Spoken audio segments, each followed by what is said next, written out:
Hello students, welcome back your YouTube channel physics by Praveen Kumar. तू खुद की खोज में निकल, तू किस लिए हताश है, तू चल तेरे वजूद की समय को भी तलाश है, समय को भी तलाश है। Without wasting the time let's begin your topic. पिछली बार स्टूडेंट्स थोड़ा सा ध्यान कीजिए, हमने कहां तक छोड़ा था आपको। Relation between UV and F, और ये जो रिलेशन था यूवी एफ का बाई कॉनकेव मिरर, ये आपको बता चुके थे। और उसके बाद कॉन्वेक्स मिरर के लिए आपके लिए बोल दिया था आपको करना है। इस टॉपिक में हम आज जो आपको बताने जा रहे हैं वो है relation between focal length and radius of curvature, और एक magnification of the formula. Magnification छोटे छोटे टॉपिक हैं, छोटी वीडियो बनाएंगे। चलिए, तो सबसे पहले क्या बनाना है हमको? डायग्राम बनाना है। और डायग्राम यदि आपकी समझ में आ रहा है तो डेरिवेशन हो गया। तो डायग्राम देखते हैं। देखिए कितना इजी डायग्राम है। कॉनकेव मिरर, कॉनकेव मिरर हो गया, that is pole of the mirror, ये फोकस, ये centre of curvature, and the distance from the pole P to the centre of curvature is radius of curvature. यानी ये जो centre of curvature की जो distance होगी पोल से, वो रेडियस ऑफ कर्वेचर। तो रेडियस ऑफ कर्वेचर यानी ये डिस्टेंस और ये डिस्टेंस में संबंध क्या है, क्या रिलेशन है, वो एस्टेब्लिश करना है। This is the object A B. Okay, अब बी से एक इंसिडेंट रे ये रही parallel to the principal axis. कहां से होकर जाएगी? अब कहां से होके जाती है? अरे फोकस से होके जाएगी। और कहां से होके जाएगी? Principal to the parallel to the principal axis है, तो फोकस से होकर जाएगी। Parallel to the principal axis है, कहां से होकर जाएगी? फोकस से होकर जाएगी। और एक रे यहां से सेंटर ऑफ कर्वेचर से dot dot dot dot dot dot dot dot ये हमने भेज दी है। This is the object A and B and this is the point M. क्या ले लिया हमने? एम पॉइंट ले लिया ये। ठीक, अब इसमें ये हमने यहां एक एम से एक परपेंडिकुलर डाल दिया एम। ओके, अब हमें ये हमेशा ध्यान रखना है कि सेंटर ऑफ कर्वेचर से जो भी रे ऑफ लाइट आप किसी भी बिंदु पर डालेंगे, उस बिंदु पर वह नॉर्मल का कार्य करेगी। Normal to the point of incidence, this is the point of the incidence. आपतन बिंदु, आपतन बिंदु पर अवलंब हो गया CM. A B incident ray हो गई, ए सी क्या हो गई? बीएम, सॉरी बीएम क्या हो गई? इंसिडेंट रे हो गई। आपतित किरण एम से निकलने वाली ये जो है एम एफ, ये रिफ्लेक्टेड रे हो गई, परावर्तित किरण हो गई। और लॉ ऑफ रिफ्लेक्शन हमने पढ़ा है, क्या है? Angle of incidence. This is angle of incidence क्या होता है? नॉर्मल और इंसिडेंट रे के बीच का angle. Angle of incidence is equal to angle of reflection. Angle of reflection कौन सा होता है? नॉर्मल और रिफ्लेक्टेड रे के बीच का कोण। This is angle of reflection and angle of incidence. तो क्या होगा इसमें? एंगल ऑफ इंसिडेंस कौन सा हो गया? B M C. क्या हो गया? B M C. Angle B M C is equal to angle C M F, ये वाला angle of incidence C M F. किससे हुआ? Law of reflection, law of reflection से यहां लिख देंगे। अब इसमें जब दो पैरेलल लाइन होती हैं, इनको एक तिर्यक रेखा काटती है, तो यह जो एंगल है ये क्या कहलाते हैं? अल्टरनेट एंगल, और बराबर होते हैं आपस में। तो ये क्या है? पैरेलल लाइन है। और यह जो रेखा है, ये जो लाइन है सीएम, इनको काट रही है, तिर्यक रेखा है। तो ये एंगल इस एंगल के बराबर हो जाएगा, alternate angle. It is called alternate angle कहलाएगा। तो B M C, angle B M C is equal to angle, ये क्या हो जाएगा? M C F. M C F क्या लिख दोगे? Reflect alternate angle. क्या है ये? Alternate angle. ओके, अब इस ट्रायंगल देखिए, एंगल बीएमसी इस एंगल के बराबर है, एंगल बीएमसी इस एंगल के बराबर है, तो ये दोनों एंगल आपस में बराबर हो जाएंगे। Angle CMF equal to angle MCF। अब इस ट्रायंगल में देखिए, C इसकी शायद आवश्यकता थी नहीं हमें, चलिए छोड़ दीजिए। अब इस ट्रायंगल में देखिए, CMF में ये एंगल, इसी ट्रायंगल के ये दो एंगल हैं जो कि आपस में बराबर हैं। एक ही ट्रायंगल है और उसके दो एंगल आपस में बराबर हैं। अब किसी भी ट्रायंगल में दो एंगल यदि बराबर हैं तो उनकी जो अपोजिट साइड्स हैं वह भी आपस में बराबर होती हैं। तो यहां मैं लिख देता हूं, त्रिभुज में समान कोणों की संगत भुजाएं, त्रिभुज में समान कोणों की सम्मुख भुजाएं, संगत नहीं, सम्मुख, सामने वाली, अपोजिट साइड, सम्मुख भुजाएं समान होती हैं। तो इसकी अपोजिट साइड कौन सी है एंगल सी की? ये हो गई MF। इस एंगल की अपोजिट साइड कौन सी है? CF हो गई। MF इक्वल टू CF, या ऐसे लिखा जा सकता है CF इक्वल टू MF, बात एक ही है। अब क्योंकि aperture of the mirror is too small, दर्पण का द्वारक बहुत छोटा है, तो ये जो पॉइंट M है P के काफी नियरेस्ट होगा, नजदीक होगा। ये डायग्राम बनाने के लिए हमने बना रखा है, समझ में आए। यदि मान लीजिए बिंदु M यहां पर है, तो F से M की दूरी और F से P की दूरी ये क्या होंगी? बराबर होंगी। तो हम FM को, ये काफी छोटा है तो M यहां आ गया, FM को क्या लिखा जा सकता है? FP लिखा जा सकता है। MF को क्या लिखा जा सकता है? PF लिखा जा सकता है।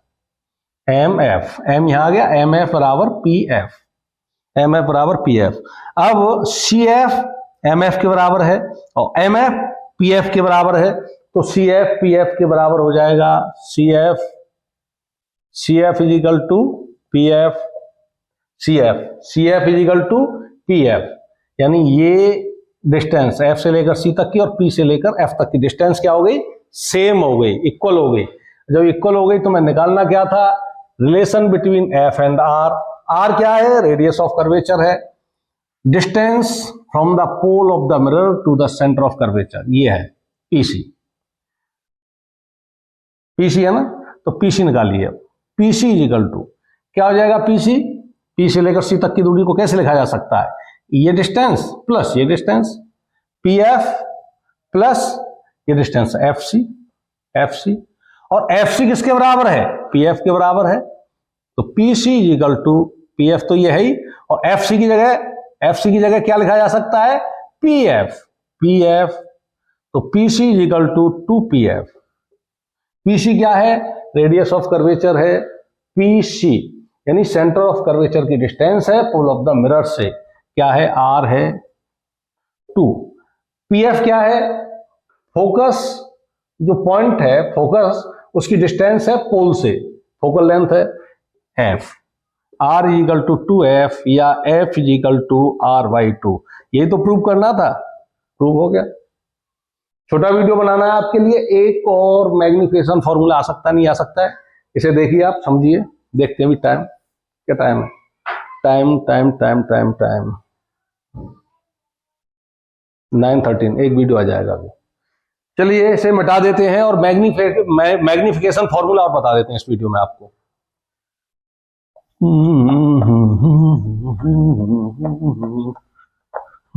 जल्दी करते हैं,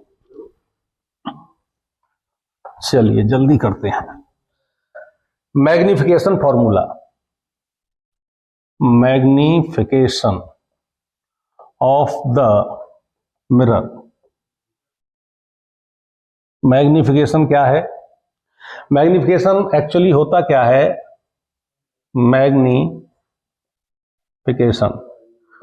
M is equal to H dash upon H। Height of the image upon height of the object, ये कितना होगा ये हमको निकालना है। तो वही डायग्राम बनाते हैं कॉनकेव मिरर वाला। ये क्या है, पोल ऑफ द मिरर, ये same focus, same centre of curvature, same object A B. कहां से होके डालोगे, अब तो काफी प्रैक्टिस हो गई होगी, 3 जगह से हो गई। इंसिडेंट रे को गुजारना है parallel to the principal axis, focus से होकर या सेंटर ऑफ कर्वेचर से होकर। तो हमने कहां से होकर गुजारी, parallel to the principal axis. कहां से होकर जाएगी, आफ्टर रिफ्लेक्शन फोकस से होकर जाएगी, ये चली गई। और एक कहां से होकर गुजार देंगे, एक गुजार दीजिए सेंटर ऑफ कर्वेचर से होकर, ये चली गई। कहां बना इमेज, आफ्टर रिफ्लेक्शन, ये जो मिल रही हैं दोनों, ये आफ्टर रिफ्लेक्शन रिफ्लेक्टेड रे जहां भी मिल रही हैं वहां ये इमेज फॉर्म हो गई। कौन सी, A dash and B dash, image form हो गई। एक काम और करते हैं, इसमें एक रे और डालते हैं, ये वाले, ये ओके।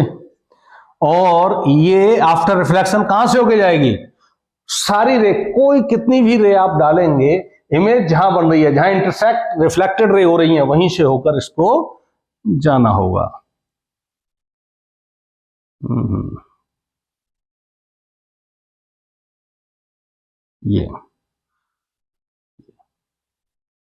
ये पॉइंट हो गया आपका एफ।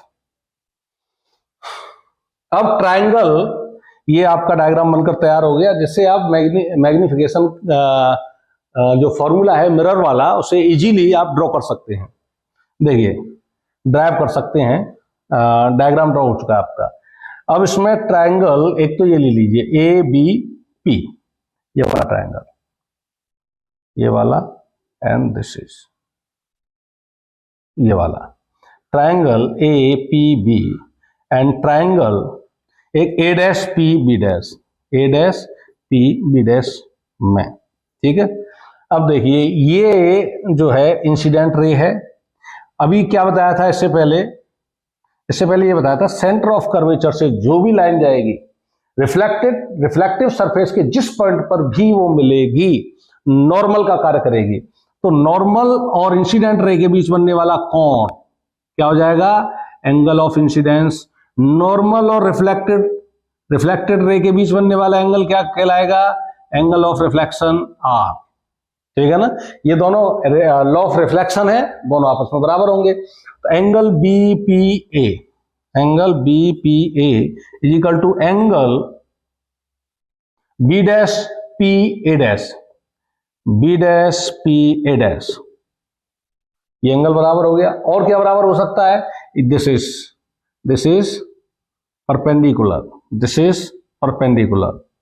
ऑब्जेक्ट है, इमेज है, प्रिंसिपल एक्सिस पे क्या होती हैं, वर्टिकली परपेंडिकुलर होती हैं। तो angle B A P is equal to angle B dash A dash P, ये लॉ ऑफ रिफ्लेक्शन से है, लॉ ऑफ रिफ्लेक्शन से, ये एंगल और ये एंगल, और ये क्या है, वर्टिकली है, इमेज और ऑब्जेक्ट दोनों। अब इन दोनों ट्रायंगल में दो एंगल आपस में बराबर हो गए। दो एंगल जब आपस में बराबर हो गए तो तीसरा जो एंगल बचा वो आपस में बराबर होगा ही होगा। तो ये दोनों ट्रायंगल कैसे हो गए, सिमिलर ट्रायंगल हो गए। और सिमिलर ट्रायंगल में क्या होता है, करस्पॉन्डिंग जो साइड हैं उनका रेशियो समान होता है। करस्पॉन्डिंग जो साइड हैं, अब इसका ले लीजिए, ये वर्टिकल साइड है दोनों, ये करस्पॉन्डिंग साइड हो गई। लेकिन इसमें ऊपर न्यूमरेटर में किसे लिखेंगे, तो यहां मैग्निफिकेशन फॉर्मूले में हाइट ऑफ इमेज आ रही है एच डैश बटे एच। तो हाइट ऑफ इमेज कौन सी है, ये है ए डैश बी डैश, इसको लिख लीजिए A dash B dash upon height of object क्या है, A B is equal to, अब क्या होगा, दूसरी जो पेयर है करस्पॉन्डिंग साइड का प्रिंसिपल एक्सिस पे इस ट्रायंगल की ये साइड है P A dash upon numerator में जिस ट्रायंगल की साइड को यहां ऊपर लिया है, न्यूमरेटर में लिया है, उसी ट्रायंगल की जो सेकंड साइड है उसको न्यूमरेटर में ही लेना होगा। जिस ट्रायंगल की साइड को आप डिनोमिनेटर में ले रहे हैं उसे डिनोमिनेटर में ही लेना होगा, तभी वो नियम लागू होगा। सिमिलर ट्रायंगल में संगत भुजाओं का अनुपात बराबर होता है। तो पी ए डैश ये हो गई इसकी साइड, और प्रिंसिपल एक्सिस पे कौन सी साइड है इसकी, ये जो सेकंड ट्रायंगल है ये वाला फर्स्ट ट्रायंगल, इसकी है पी ए। तो ए डैश बी डैश क्या है, height of image H dash. लेकिन देखिए कि कैसा बनना है, इमेज कैसी है, इन्वर्टेड, प्रिंसिपल एक्सिस से नीचे है।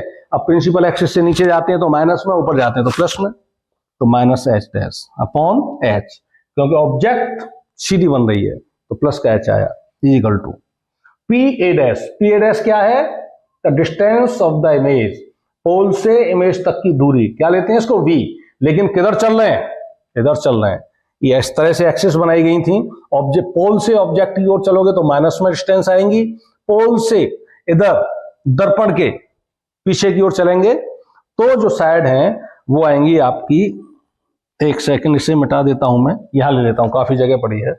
ए डैश बी डैश क्या है, H dash, height of the image, और ए बी क्या है, height of the object H, is equal to P A dash.